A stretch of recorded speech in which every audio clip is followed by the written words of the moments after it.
Hello there. I'm Louis the Artist. Thank you for joining me for another tale. Tonight's story is inspired by true events. Liam and Erica were the couple that set relationship goals for others. Sometimes people think they are trying to help, but don't understand what is really going on. True love will always prevail. Tonight's tale is entitled One and Only.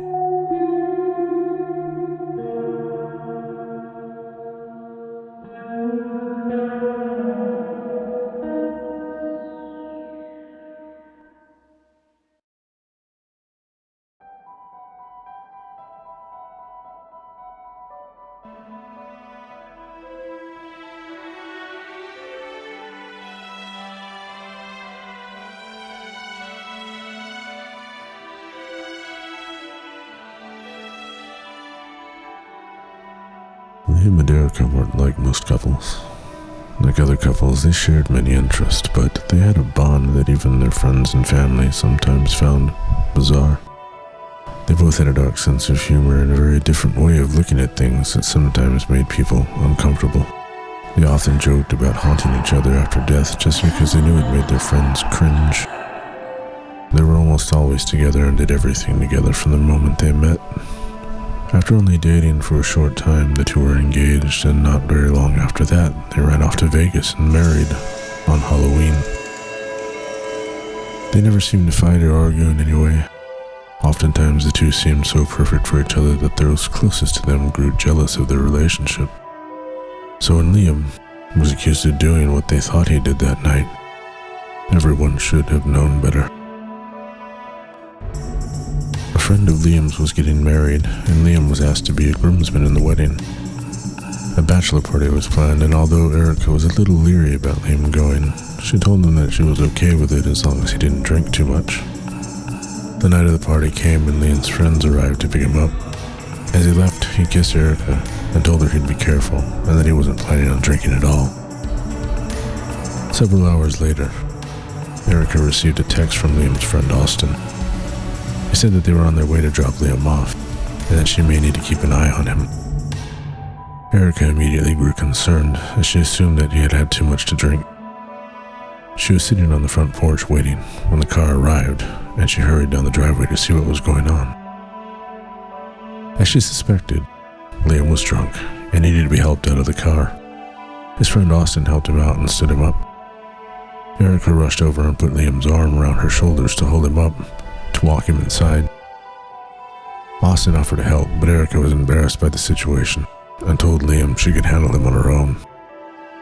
Liam's friends got back into the car and drove away, and Erica began the task of getting Liam inside the house and to bed. As they climbed the short steps of the porch, Liam stumbled and Erica began to doubt her ability to stabilize him. The two recovered, however, as Liam laughed and made it through the front door. A few neighbors had peeked out the window to see what the commotion was, but went back to what they were doing once Liam and Erica were inside.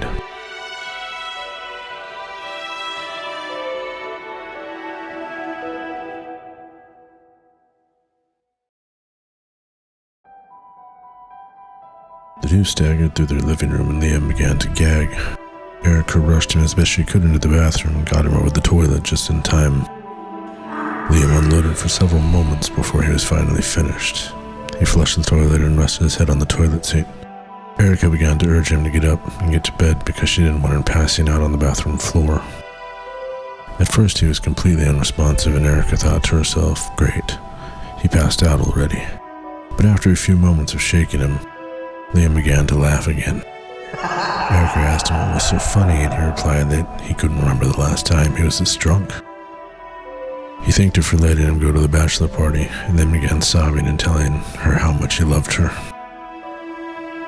Though she thought it sweet in a strange way, Erica knew that by the emotional roller coaster Liam currently seemed to be riding, that she really needed to get him some water and then get him to bed. She told him she was getting him some water and that she'd be right back, and he started laughing again at what? Who knows? Erica went to the kitchen and served Liam a glass of water. She took it into their bedroom and set it down on the table next to their bed. She went back to the bathroom to get Liam. He was now sitting straight up with his back resting against the vanity. He was nodding off. Erica leaned down and began to coach him to get up and get to bed. He was coherent enough to understand what she wanted him to do, but was still too inebriated to physically comply. Erica squatted next to him and placed his arm around her shoulders again. She helped him to his feet, which was no easy task, and attempted to walk him into the bedroom. After a bit of a struggle, Erica managed to get Liam down the hall and into their bedroom. As they approached the bed, she told them that she had put a glass of water on the bedside table for him. Liam lunged forward excitedly at the thought of water, and the two stumbled. They tripped over each other's feet, and as they lost their balance and fell forward, Liam fell to his knees and slumped straight down to the floor. Erica stumbled further forward as Liam's weight added to her momentum. She fell toward the bedside table, and her forehead struck the glass of water. The glass went flying, and the table fell on top of Erica as it collapsed under her weight. Liam laid on his belly in a lump and began to snore. Erica turned over and sat up. She was soaked from the glass of water, and her forehead began to ache. She reached over and shook Liam, and he woke up again. He was able to sit up. Erica stood up and attempted to get Liam to his feet. After a short struggle, Liam was sitting on the bed, and Erica kneeled in front of him to take his shoes off. He was nodding off again already. She got his shoes off and asked him if he was going to change or just sleep in his clothes. He started to tug at his hoodie in an attempt to pull it off, and his eyes popped wide open as he looked at her. A look of shock came over his face. Erica asked him what was wrong, and he asked her what happened to her face. She explained, annoyed, that when they had fell a few moments before, she had knocked the bedside table over. She told him that she knew her face was all wet from the glass of water, if that's what he was referring to. He told her that wasn't what he was talking about, and that she should look in the mirror. Now confused, she took his advice and went into the bathroom. She looked in the mirror and was shocked to see why Liam had told her to look in the mirror. Her face and hair were wet from the glass of water, but that wasn't the only reason. The blow from hitting her forehead on the glass had cut her a little, and she was bleeding. The blood had trickled down the right side of her face and down her neck. Although her forehead was aching from the ordeal, she hadn't realized until now to what extent she was injured. Liam poked his head into the bathroom doorway and asked her if she was okay. She told him that she thought so. As she attempted to clean their cut with toilet paper, they could see that the cut was worse than either of them had thought. Although the cut wasn't very big, it was fairly deep and was going to require a few stitches. Erica took some gauze out from under the sink and held it to the cut to quell the bleeding. Liam suggested they take her to the emergency room to have it looked at. Erica agreed, but told him that he was in no condition to go to the hospital with her. They argued for a moment about Liam going and who was going to drive. Liam seemed more worried about the injury than Erica, so she got him to calm down and reluctantly agreed to let him go to the ER with her, but she insisted that she was driving.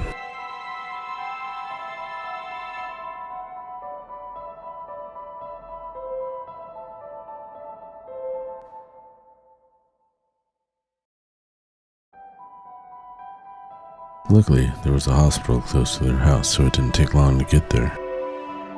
The two got out of the car and went inside. Fortunately, there weren't many people in the waiting room, and the two were able to walk right up to the checkout counter. As they approached the counter, the nurse looked up and her eyes opened wide at the sight of Erica. She asked what happened, and Erica explained that she had fallen and hit her head on an end table. The nurse looked at the two, seemingly skeptical, and handed them a clipboard of paperwork to fill out. She asked for Erica's ID and insurance card and told them she would get them back to them as soon as the paperwork was completed. Eric thanked her and the couple took a seat. Liam was beginning to sober up a little, but was still stumbling a little. The nurse took notice. Erica finished the paperwork and walked it up to the check-in counter. The nurse took the clipboard and handed Erica back her ID and insurance card. Erica turned to walk back to where Liam was sitting, and the nurse immediately called her name. She was a little confused as there were a few people in the waiting room before them, and they were still waiting. She double-checked with the nurse to make sure she had called her name, and he confirmed. She waved over to Liam to come in with her, and he got up to follow. The nurse shot Liam an odd look and instructed the couple to follow him. When they got to the room, he had Erica sit on the exam bed and told Liam to have a seat on the chair in the corner. He took Erica's vitals and asked her what had happened. She repeated what she had told the nurse at the front desk. The nurse seemed a little unnerved by the story. He looked over at Liam in the corner and then told the couple the doctor would be in shortly. He then exited the room and closed the door. Erica had noticed that the two nurses were acting a bit odd, and asked Liam if he had noticed as well. Liam was still a little too tipsy to pay attention to detail and apologized, saying that he hadn't noticed. Erica took her phone out of her purse and turned on the camera to use it as a mirror. Her eyes were beginning to swell, and she had a knot on her forehead where the cut was. The cut had stopped bleeding, but was wide open, and stung in the cold hospital air. Her right eye was beginning to bruise, and she realized she was going to have a black eye. She asked Liam to confirm her suspicions, and he let her know she was probably right. A few moments later, the doctor knocked on the door and entered. It was the shortest either of them had ever had to wait for an ER doctor to make an appearance. The doctor asked Erica what had happened, and again she repeated her story. She noticed that the doctor didn't seem to believe her. Her gaze went back and forth from her forehead to Liam. Liam was beginning to notice the odd behavior now. The doctor asked Erica if she wanted anything for the pain, but she declined. She told her that she would need a few stitches, but that she wanted to run some checks for a concussion first. Erica hadn't even considered that and agreed. The doctor told the couple that she was going to get some supplies together with the nurse, and in the meantime, someone from radiology would take her down for an x-ray and an MRI. She exited the room, and almost immediately a radiology tech knocked and entered. She told Erica that she was there to take her for her imaging. She looked at Liam and told him that he could wait in the room and that they would return shortly. As Erica got off the exam bed to follow the tech began asking her if she was okay and what had happened. Erica frustratedly looked at Liam and repeated the story to the tech as the two exited the room. Before the door closed behind them, Liam noticed two police officers standing at the nurse's station. They turned and looked toward Erica as her and the tech walked by them. The door of the room closed, and Liam could still hear the tech talking to Erica faintly. She asked if there was anything else that Erica wanted to tell her.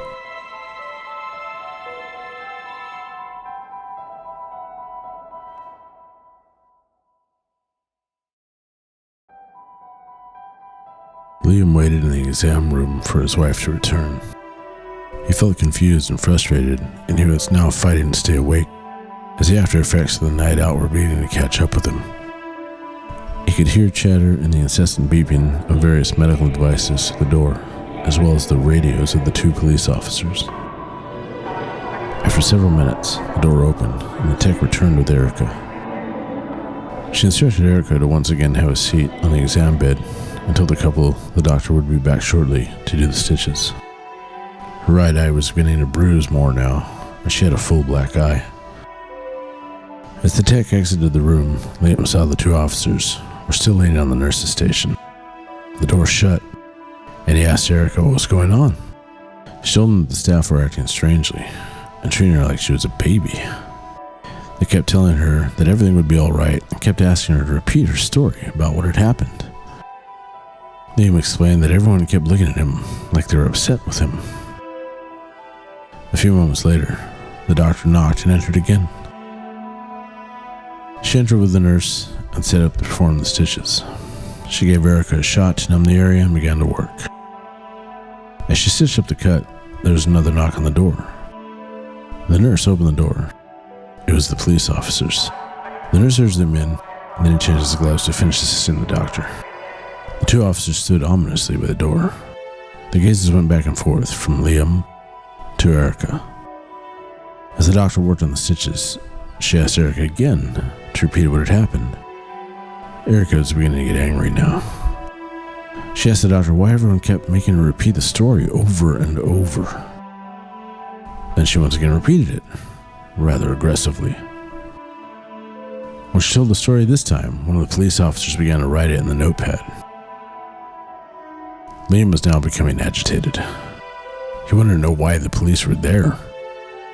He stood up and asked what was going on.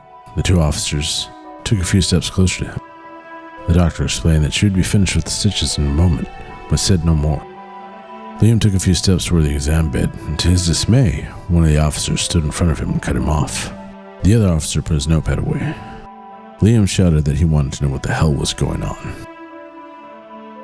Erica urged him to calm down, but it was too late. As the one officer continued to stand between Liam and Erica, the other officer grabbed one of Liam's wrists from behind, and before Liam could realize what was going on, the officer had placed a handcuff around that wrist and was reaching for the other wrist. Instinctively, Liam jerked his hand away from the officer, and the other officer assisted in restraining him so they could get the other handcuff on him. They each grabbed one of Liam's arms and began forcing him out of the exam room. Liam wasn't struggling, but was still stumbling a little. He once again shouted he wanted to know what was happening. Erica also began to shout. The officers explained that they could tell Liam was drunk and they were taking him in to sleep it off, while the doctor and the ER staff finished attending to Erica. As the officers dragged Liam out of the room, he turned to Erica and told her that he loved her. She said it back to him, and the door to the exam room closed. The officers walked Liam outside and sat him in the back of their cruiser. Back inside the exam room, Erica was frantically asking the hospital staff what was going on.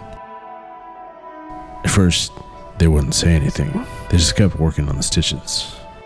As the doctor was finishing up, there was another knock at the door. Another hospital staff member entered. She introduced herself as the hospital behavioral health specialist and told Erica that she was there to talk to her about what had happened. The doctor finished tying the last stitch, and she and the nurse proceeded to clean up. Erica asked them why she had to keep repeating the story and why the hospital had sent their shrink in to talk to her. The psychiatrist explained to Erica that she was in a safe place and that it was okay to talk about what had really happened. Erica finally realized what was going on. She asked the psychiatrist if she thought that Liam had done this to her. The psychiatrist didn't answer her directly. She just repeated that it was a safe place and that Erica could share the truth. She pointed out that everyone had noticed how drunk Liam was.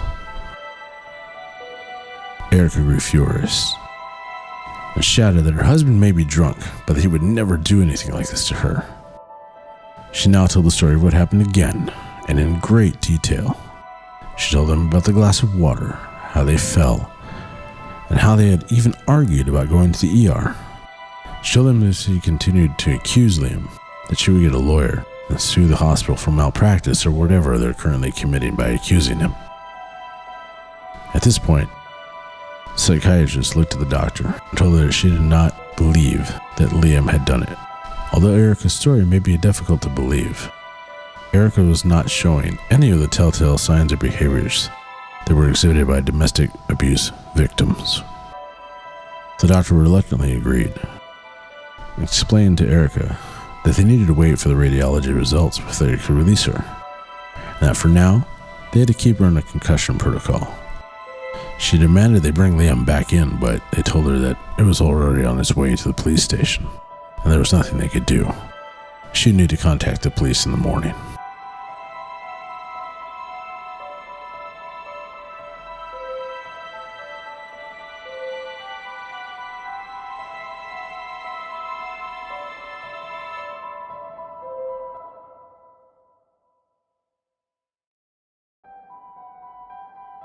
On the way to the police station, Liam was informed that he was being officially placed under arrest. He was read his rights as he sat cuffed in the back seat of the police cruiser. He was informed that he was being charged with public drunkenness and violence towards hospital workers. When they got to the station, he was photographed, fingerprinted, and placed in a holding cell. There were two other men in the drunk tank with him. One of them was passed out on one of the benches, and the other sat quietly in the corner. Liam took a seat across the room from the other two men. He was definitely sobering up now, but was losing his fight with sleep. Although he didn't enjoy the idea of falling asleep in the holding cell, his body succumbed to the exhaustion, and he nodded off. A little while later, Liam awoke due to his unfamiliar surroundings. It took him a moment to remember where he was and to settle down from the shock of it all. He looked around the holding cell. The other two men were in the exact same places they were when he fell asleep. Both appeared to also be sleeping. He paced for a few moments, then he decided to ask the guards if there was any news about his release. He approached the little window on the holding cell door and began to shout through it to get the attention of the guards. As he called out, the other two men in the holding cell stirred a bit, and he stopped for a moment. When they seemed to settle, he called out for the guards again. Finally, a guard came to the door of the holding cell and asked Liam through the little window what he wanted. Liam asked the guard if he knew anything about his release. The guard told him that he did not know any information, but that he suspected that Liam would have to wait until morning to see a judge. The guard started to walk away, but Liam called him back and told him that his wife was in the ER and probably didn't even know where he was and that he needed to talk to her. The guard explained there was nothing he could do. Liam pleaded, exclaiming that he needed to see his wife. The guard told him he should have thought of all that before he kicked her ass that night, and then he walked away. Liam shouted at the guard that it was a lie and they didn't do anything, but the guard ignored. The man who had been sitting quietly in the corner opened his eyes and looked up at Liam.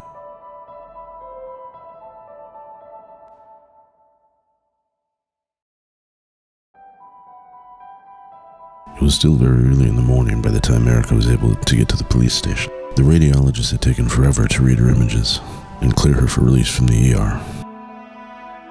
As things turned out, she did not have a concussion, just a contusion that accounted for the knot on her forehead where the stitches were, and for the now 2 black eyes she was displaying. After her release, it had taken some time to contact the police to find out where Liam had been taken.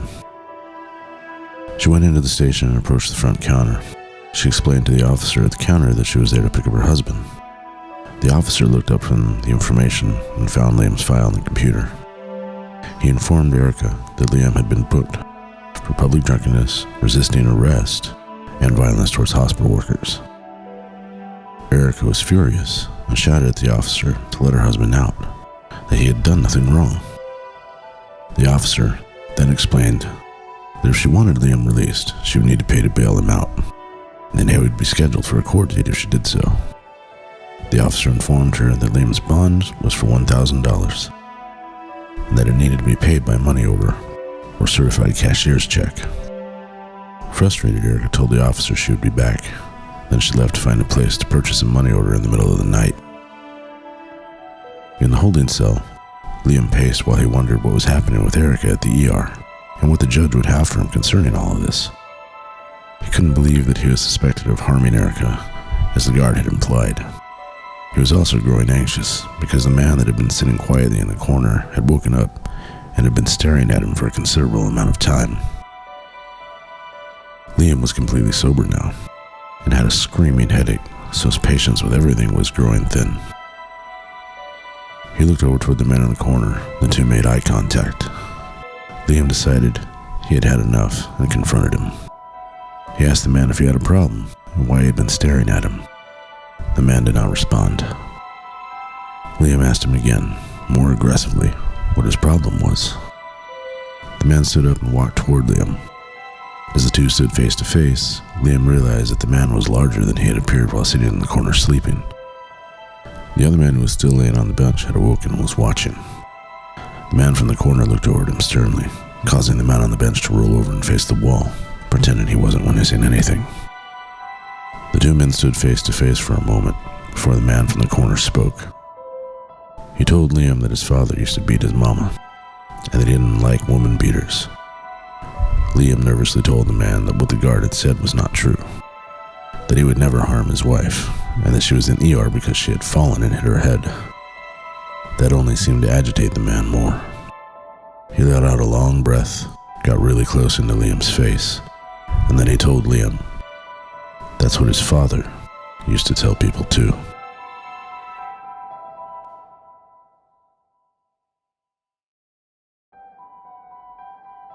Erica returned to the police station. She had to drive several miles to find a convenience store that was willing to sell her two $500 money orders in the middle of the night.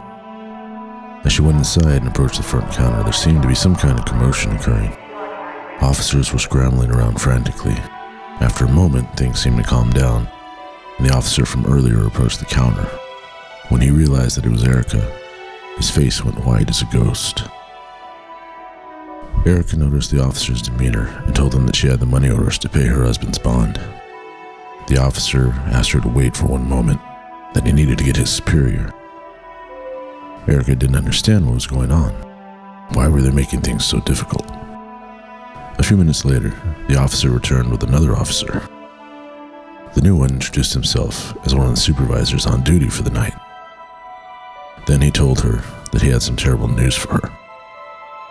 Liam had been attacked by another prisoner in the holding cell. It all happened so quickly that the officers assigned to guard duty barely had time to react. The other prisoner had overpowered him and began to choke him from behind. By the time the guards got into the cell, Liam was unconscious and unresponsive. The attacker was now being subdued and charged with assault on Liam. This was the commotion that was going on when she walked back in.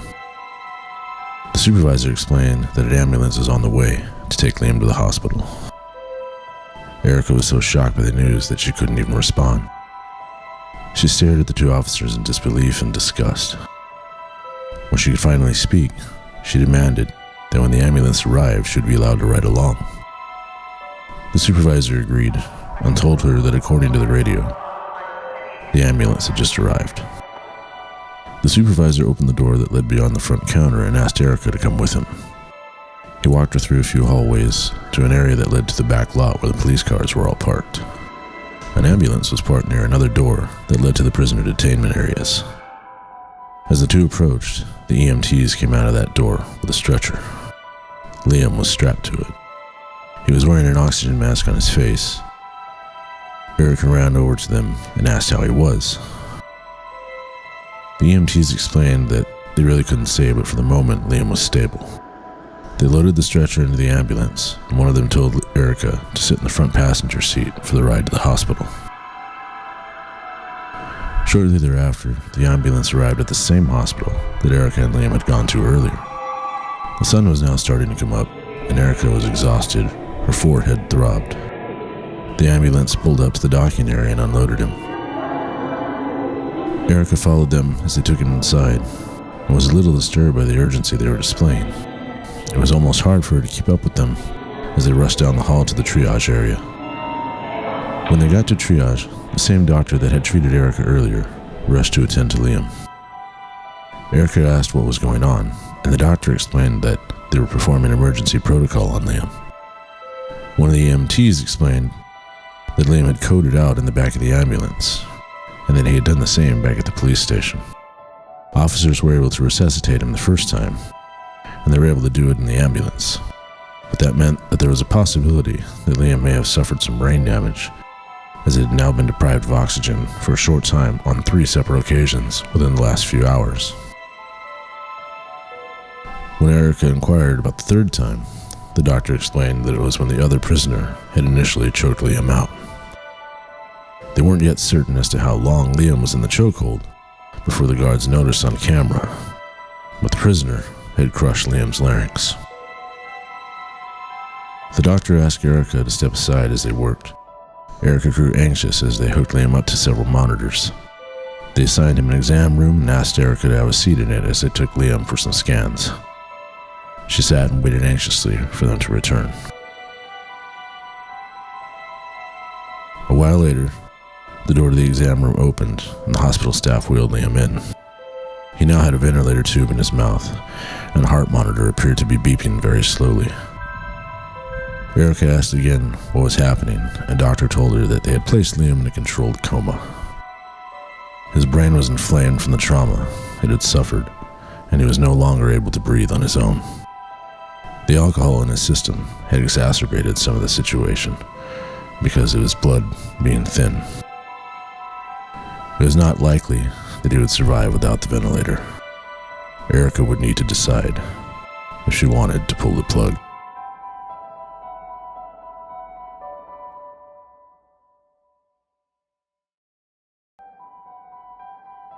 The doctor told Erica that the staff would give her some time and to come to them when she made a decision. Erica stood next to Liam and grasped his hand. She stood in silence for quite some time before she decided that she should talk to him. She began telling him how much she loved him and that she didn't think she'd be able to make it without him. She talked about the plans the two had made to travel after they retired together. She talked about how happy she had been since the moment they met. She talked about everything she could think of to try to get a reaction from him, but he just laid there, breathing to the beat of the ventilator. Erica told him that she was sorry and this was all her fault for letting him go to that stupid bachelor party. She told him that she would do everything she could to file charges against the police department and the state. She told him that she loved him and kissed him on the forehead, and then went out to retrieve the doctor. She told the doctor that it wasn't really a choice, but that she had made up her mind. To her surprise, it had been several hours since they had left her alone with Liam, and the doctor informed her that she had stayed after her shift to be there for Erica. It was a little comfort. The doctor asked if Erica needed to contact anyone else, but Erica replied that neither of them had any immediate family, just cousins and such, and that none of them lived in state. She also explained that she didn't want friends involved in this. The doctor told Erica that she understood, and the two went back into Liam's room and were joined by a nurse. The nurse handed the doctor a syringe, and the doctor explained that it was a sedative that would ensure Liam would not experience any physical discomfort despite his current condition. She injected Liam's IV with a needle. The doctor gave a moment for the sedative to take effect, and then asked Erica if she was ready. Erica sobbed and nodded her head, and the doctor switched off the ventilator. As the machine pumped its final breath into Liam's lungs, his chest rose tremendously. Then, horrifyingly, his eyes opened and he began to convulse. Erica began to scream at what was happening, but the doctor had no explanation. The room went into a brief frenzy of confusion and fear, and then Liam's body stopped convulsing and he laid still. His head turned toward Erica, and they made eye contact. She grabbed his hand and told him she loved him, and then he closed his eyes.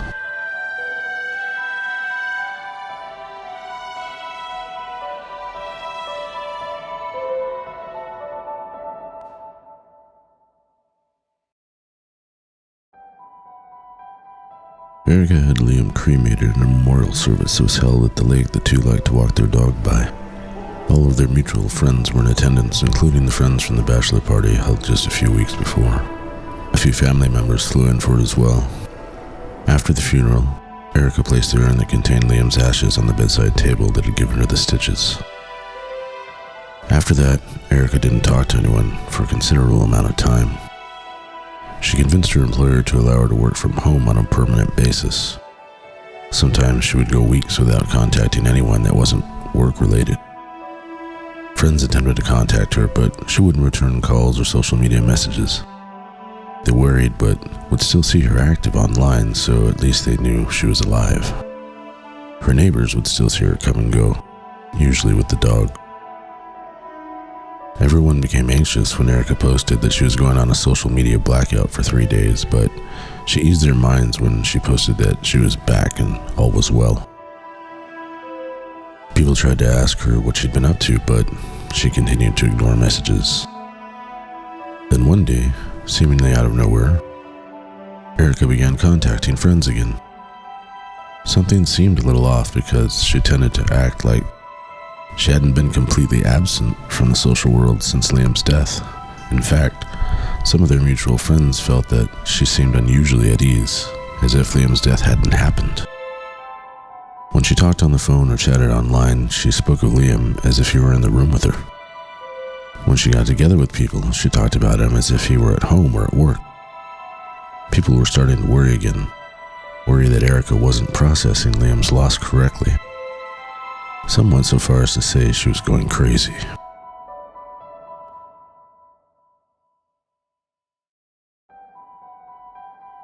The doctor was working the overnight shift as usual.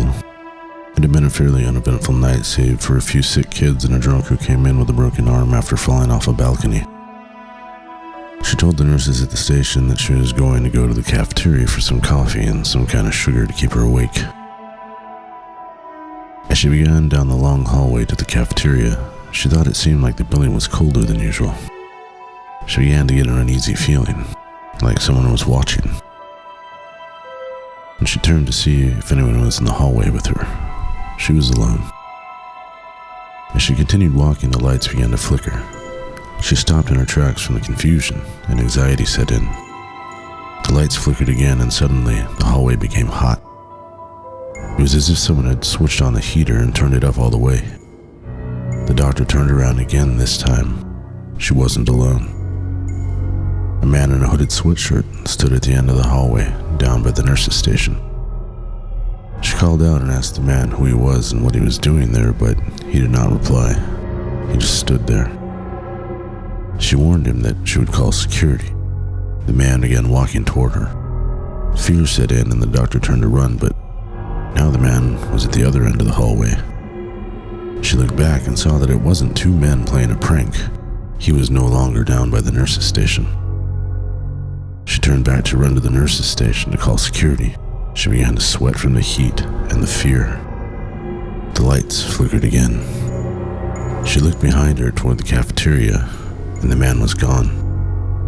When she looked back toward the nurse's station, he was there again. The doctor stopped and stumbled. She fell to the floor. When she looked up, the man was standing directly in front of her. She closed her eyes and screamed. When she opened them, the lights had stopped flickering. The hallway was once again cold, and the nurses were running toward her to check on her.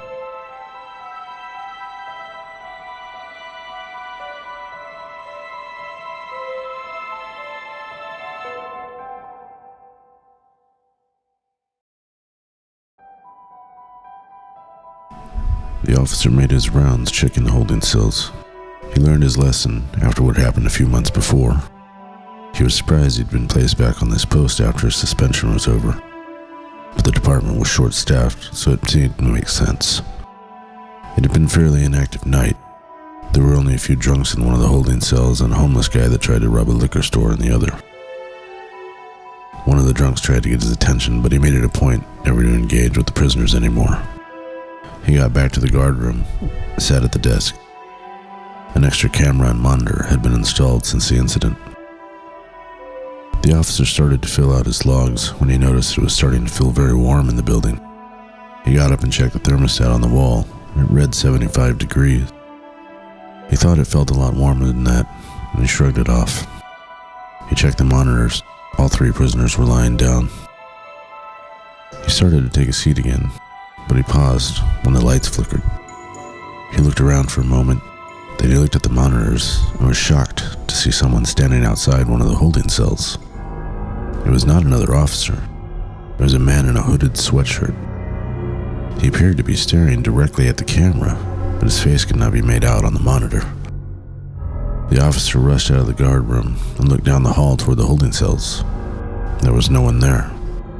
He looked around confused, but saw no one. He walked over to the holding cells and looked into the first one. The homeless guy was sleeping. He walked over to the other one and looked in. The two drunks were sleeping. The lights flickered again. The officer looked around again, and this time, standing down by the guardroom door, was the man in the hoodie. The officer called out to the man not to move and that he wasn't supposed to be there. The man stepped into the guardroom. The officer called out to the man again and ran toward the guardroom. As he rounded the corner, the room was empty. The building now felt sweltering. The lights flickered again. The officer looked at the monitors, and the man in the hoodie was on the camera again.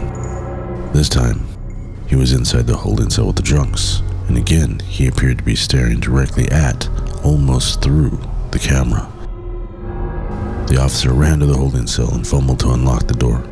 He opened the cell door and looked in. The two drunks sat up halfway and looked at him confused. The man in the hoodie was not there. The officer closed and locked the door and leaned his forehead against it and took a deep breath. The lights flickered again. The officer looked up and turned around. The man in the hoodie was standing right behind him. The officer stumbled backward and fell when his back hit the cell door. On the ground, he fumbled for his gun and his radio simultaneously. He pulled his gun and looked up. The man was gone. The lights had stopped flickering, and the building once again felt cold. Another officer was staring at him in horror, telling him to put his gun down. He was holding 2 cups of coffee. The officer holstered his weapon and stood up. The other officer asked him if he was all right.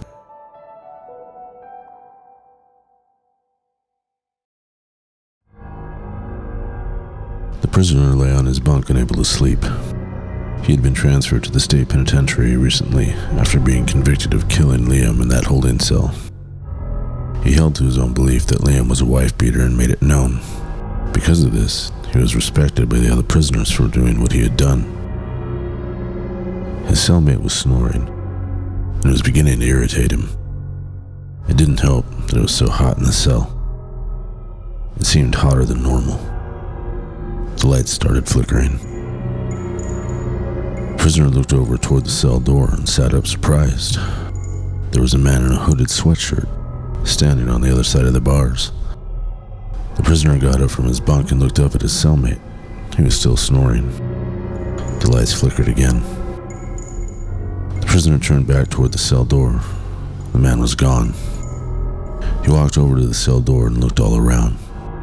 He could hear other prisoners snoring, talking, and making other various noises, but he saw no one. The lights flickered again.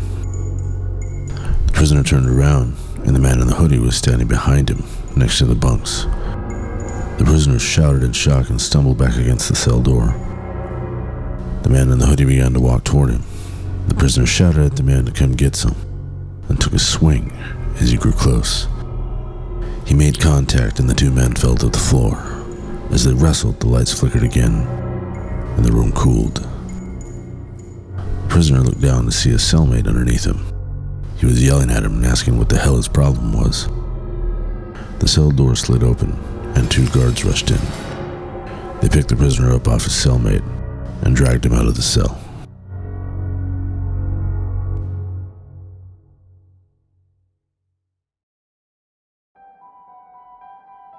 October arrived, and as usual, Erica seemed exceptionally festive. Her and Liam had always talked about how much they loved that time of year. That's why they decided to get married on Halloween. They wanted to be different.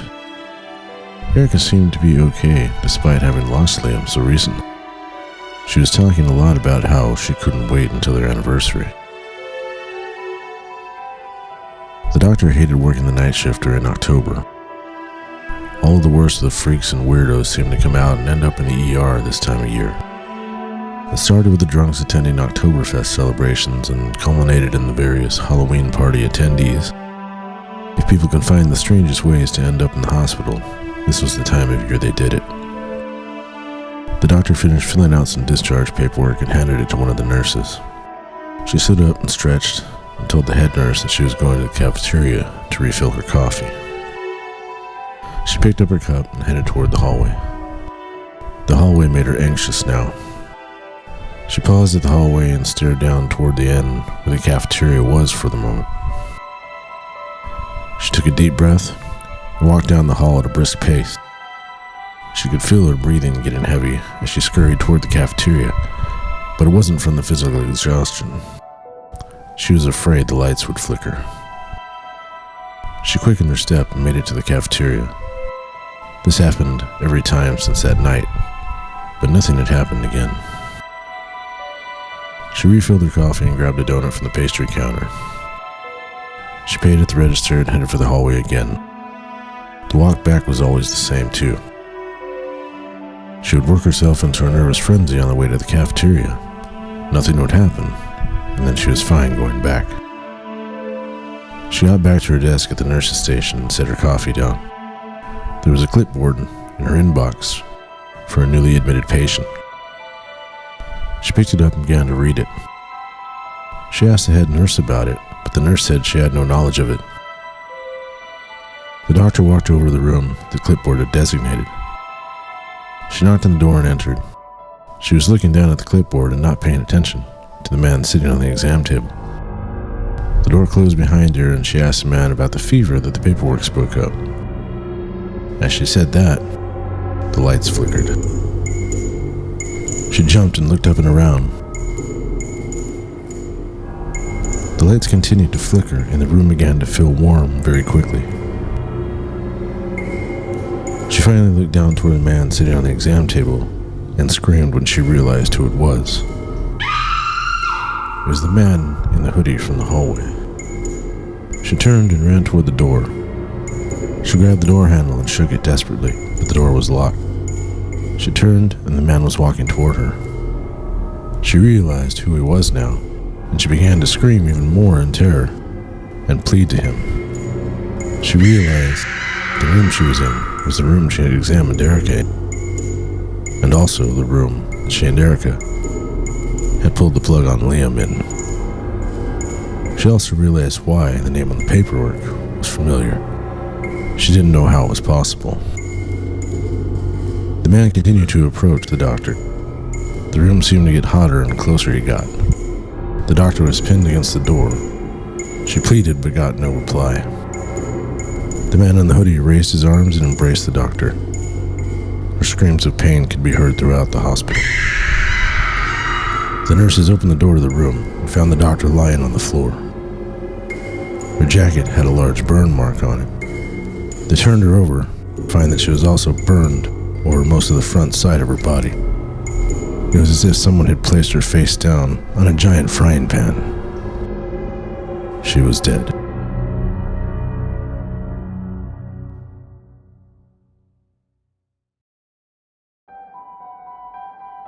The doctor's death hit the local news and went viral on the internet due to the unusual cause of death. No one could offer up a professional opinion as to what killed her. The term spontaneous human combustion began to be tossed around by social media. Erica mentioned to her friends that it was the doctor who had called the police on Liam, and that it was just karma coming back to her. The officer sat where he always did, all night, watching the holding cell monitor. Nights like this were especially boring because there were no prisoners in the holding cells.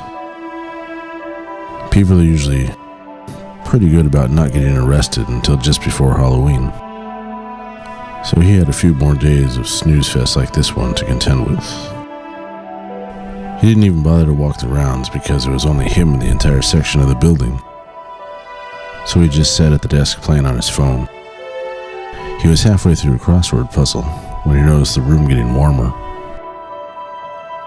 He set down his phone and got up to check the thermostat. It was set at 75, just like it always was. The lights flickered. The officer yelped as he remembered what happened the last time, and he quickly looked at the monitors, but there was nothing. He stepped into the hallway again. There was nothing, and no one. The lights flickered again. He poked his head back into the guardroom door and looked at the monitors again. The man in the hoodie was in one of the holding cells. The officer pulled out his gun and slowly began to approach the holding cell. He pointed the barrel at the window to the cell and peered inside. He couldn't see anything. He unlocked the door to the cell and looked inside. The cell was empty. The officer closed the cell door and locked it. He turned around, looked down at the hallway. He was still alone. The lights flickered again. Suddenly, an arm reached out of the little window to the cell and wrapped around his neck. He tried to yell, but the arm was choking him. He was pinned against the door to the holding cell. The arm continued to hold him firmly. He could feel the cell door and the arm itself getting hot. He tried to scream at the agony of the door burning his back, but the arm held strong around his neck. The officer's body convulsed from the pain, and then suddenly, he was still. The arm let go, and he slumped to the floor lifeless. Another officer walked through the door down the hallway holding 2 cups of coffee. He saw the officer on the floor and dropped the coffee to run to him. He saw the burn marks on his back. He put his hand on the cell door and looked through the window. The cell was empty, and the door was cool to the touch.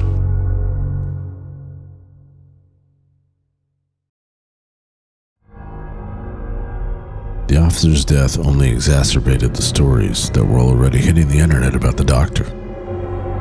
As with the doctor, no one could offer any reasonable cause for the officer's death. No one understood why these two people had apparently suffered the same fate. Erica told her friends that it was because no one cared about Liam. Liam's wrongful death did not make the news or the internet. She had an attorney that was in the process of litigating with the state and the county about Liam's death, but that wasn't good enough for Erica. Devil's Night arrived. The prisoner sat in his cell in solitary confinement. Since the first incident when he attacked his cellmate, he had gotten into trouble several times, each time claiming that a man in a hoodie was to blame. He sat in the silence, listening, waiting. The lights flickered. The prisoner stood up and readied himself, though he wasn't sure what for. The cell started to feel warmer. The lights flickered again. Then a face appeared in the tiny window of the cell. A face that wasn't quite visible because it was wearing a hoodie. The prisoner began to curse the figure, challenging it to come in and face him like a man. The cell grew hot. The prisoner took off his shirt. He looked back to the cell door. The figure was gone. He walked up to the door and tried to peer out the little window, but he couldn't see anything in the hallway. As he leaned against the cell door, it suddenly grew hot. He jumped back because of the heat and suddenly felt the grip of an arm around his neck. The man in the hoodie just held him there. The prisoner struggled to break free, but it was impossible to get loose from the figure's grip. The cell slowly grew hotter. The prisoner tried to yell for help and squirm, but the figure held him in place. The figure wasn't trying to choke him, just hold him. The cell grew hotter and hotter. The prisoner began to feel his feet burning through the prison slippers. The cell felt like a sauna. The figure held him. The prisoner began to kick his feet to keep them from burning on the scalding floor. He screamed in pain and flailed his arms, but no one came to help. The cell grew hotter and the figure held him. The heat intensified until the prisoner began to find it hard to breathe from the thin air. He gasped and screamed as his feet began to blister from the heat of the floor. His pants burst into flame. The prisoner began to burn where he stood. The figure continued to hold him in place. The blankets and the mat on the bunk burst into flames, and the prisoner convulsed as the flames consumed him. The entire cell was consumed with fire, and the hooded man continued to hold the prisoner in place. Finally, the fire detection system was activated. Overhead sprinklers came on as the prisoner's charred body fell to the floor. The cell door opened, and two guards stood in the doorway in horror at the sight of the inside of the cell.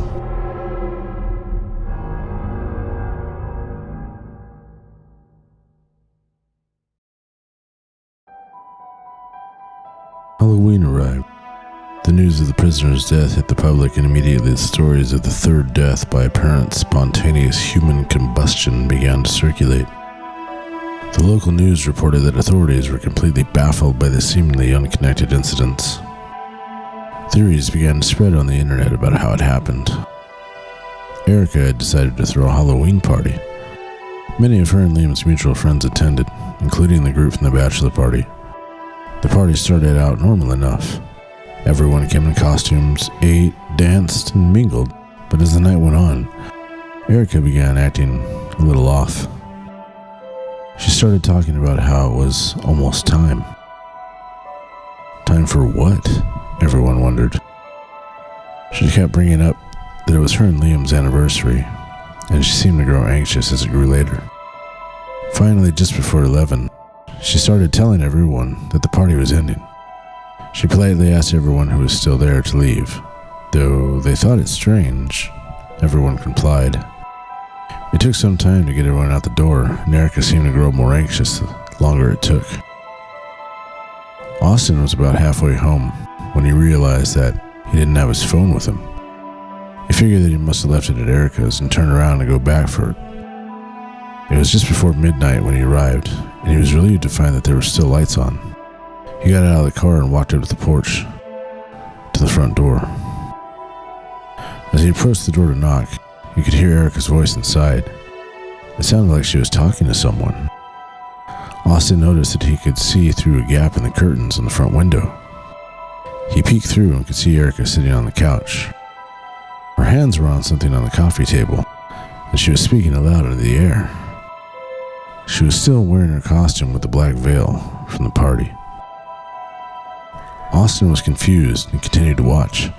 There were candles burning on the coffee table as well. As he attempted to make sense of what he was watching, he was suddenly grabbed from behind. A man in a hoodie had his arms wrapped completely around him. Austin tried to fight, but he could not break free. The front door opened, and Erica stepped out. Austin made eye contact with her and wondered why she wasn't doing anything to help him. Then her gaze switched to the man in the hoodie, and she would hold him to bring Austin inside. He forced Austin inside, and Erica closed the door behind them. Now that he was inside, Austin could see what Erica had been fumbling with on the coffee table. It was a Ouija board. The candles were arranged at the four corners of the board. Liam's urn sat at the top of the board. Erica directed the hooded man to let go of Austin. He released his grip, and Erica motioned him to come to her. As the hooded man approached Erica, Austin stepped aside, completely confused. He asked what the hell was going on. The man in the hoodie reached up and pulled down the hood, revealing his face. It was Liam.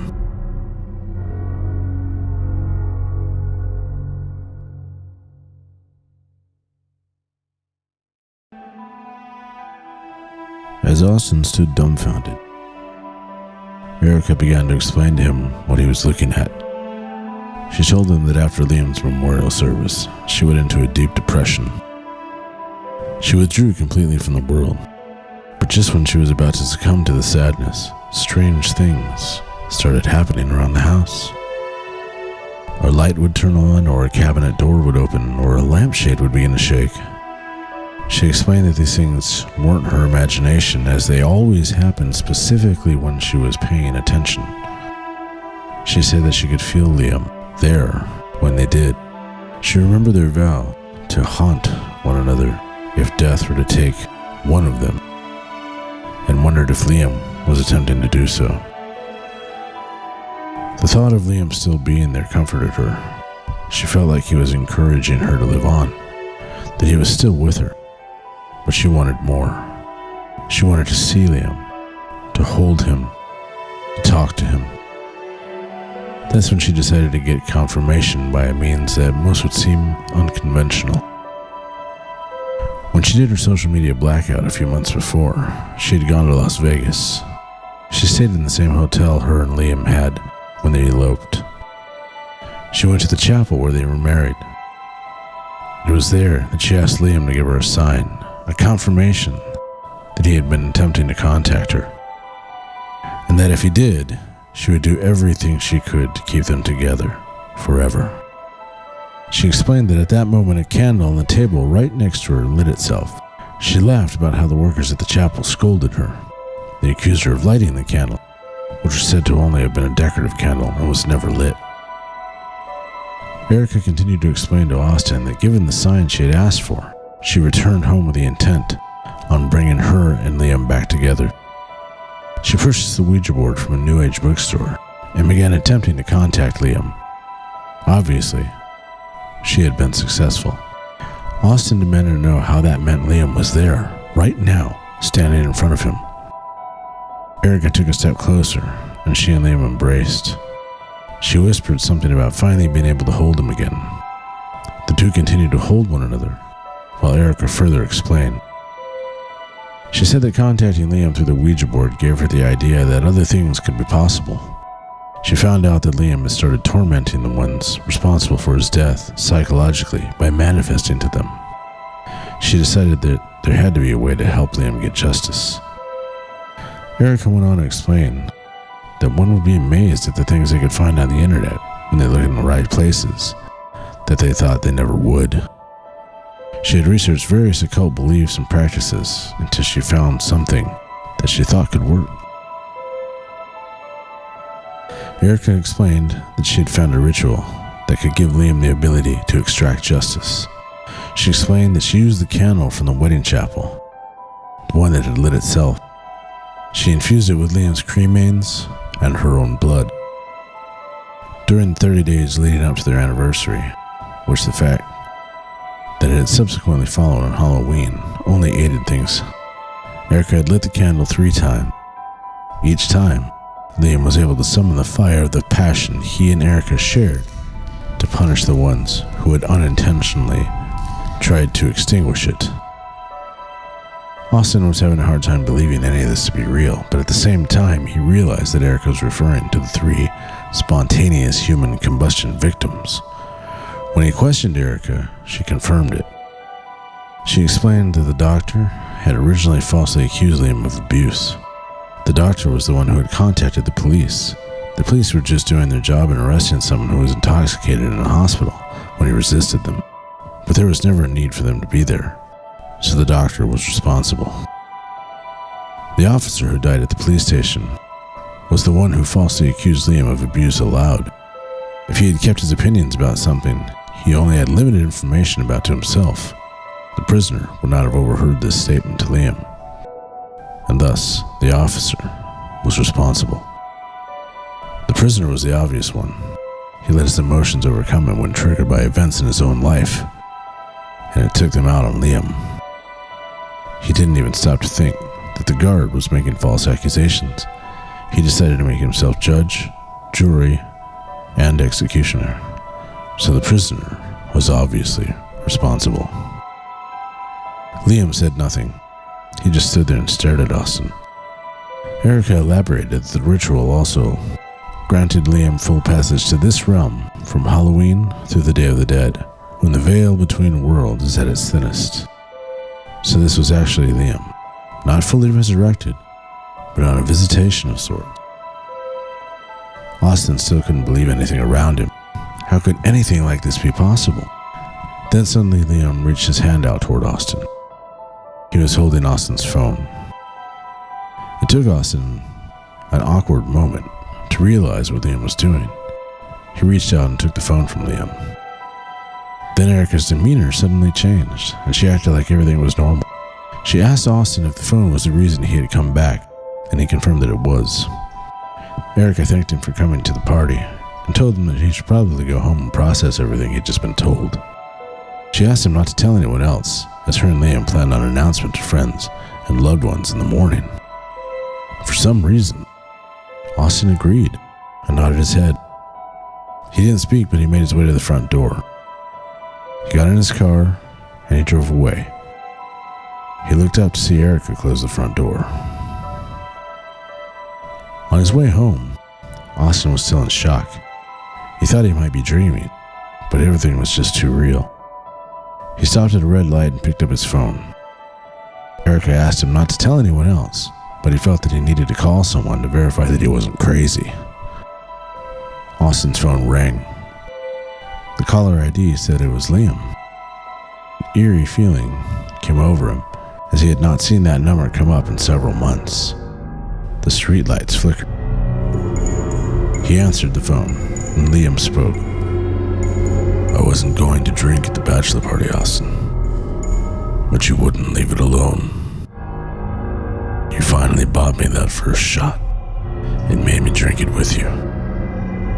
You were responsible." The call ended and Austin's phone burst into flames. Austin's hair and clothing caught fire instantly, as did the entire interior of his car. Austin screamed as the flames engulfed him. He tried the car door, but it would not open. His foot came off the brake as he flailed in the flames, and his car began rolling across the intersection. Another car approached the intersection and swerved around him, then came to a screeching stop. The driver took out her phone and called 911 to report a car fire, as Austin's car swerved off to one side and stopped when it hit a pole.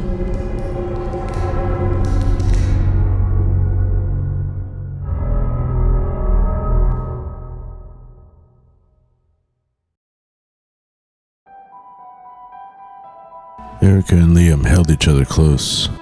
Erica held the candle from the wedding chapel as it burned bright. After a moment, flames subsided a bit, and the two knew they were finished. Liam reached up and pinched out the flame between his thumb and forefinger. Erica set the candle down on the Ouija board next to Liam's urn. The two lovers embraced and held each other close. Liam reached up and removed the black veil that Erica was still wearing, and the two pressed their foreheads together. They gazed into each other's eyes, knowing that they only had 24 hours. They had to cherish every moment, as it would be a year before they could hold each other again.